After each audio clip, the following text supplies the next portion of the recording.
Hey everyone, Steve Grogan here, founder of Geek Wing Chun Self-Esteem and our main channel, Geek Wing Chun. Today, we're going into a deep dive of pillar number 3 of the 6 pillars of self-esteem by Dr. Nathaniel Branden.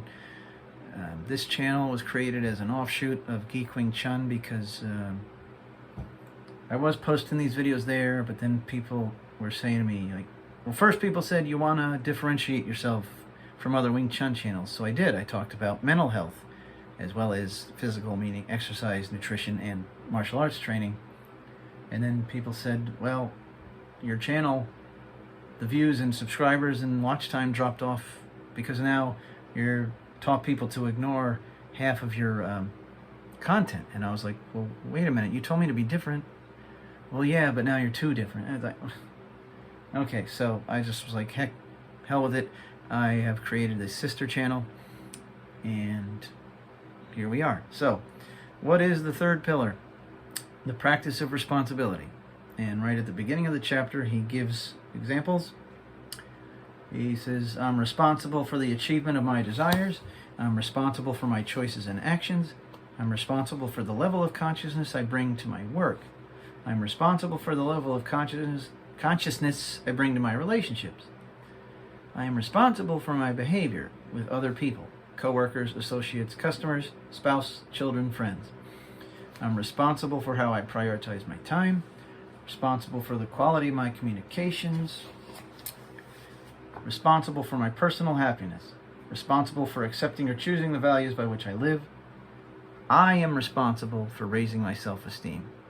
So, from pages 106 to 109, he goes into a deep dive of what those mean, and I could easily make another entire video series about going into a deep dive of each of those things, but I'm not going to do it in this video. If anyone wants to see it, leave a comment and I'll make a video exactly like that, but I'm not going to go into it in this one. And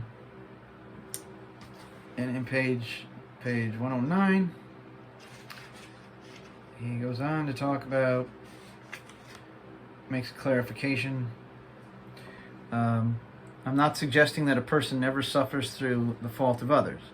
If I hold myself responsible for matters beyond my control, I put my self-esteem in jeopardy. So in other words, you know, somebody, I don't know, let's say somebody sues you over some frivolous thing.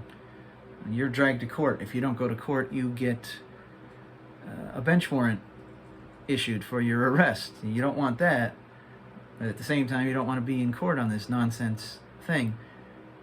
Well, that's beyond your control. You can't take responsibility for their frivolous actions. And moving on, he gives examples, a personal example, and then we talk about productiveness. Without productive goals and productive effort, we remain forever children. Well, I hate to say it. Well, I don't really hate to say it, but I have to say I hate to say it. It sounds like several people I know. But we won't get into that. And then from 114 to 115, he has sentence stems to facilitate self-responsibility. So, well, I don't know what to say other than, well, there you have it. So that's the third pillar of self-esteem. We're going to go into the fourth one next week. Please hit the subscribe button and the bell icon so you'll be notified when that footage is out. And I'll see you in the next video.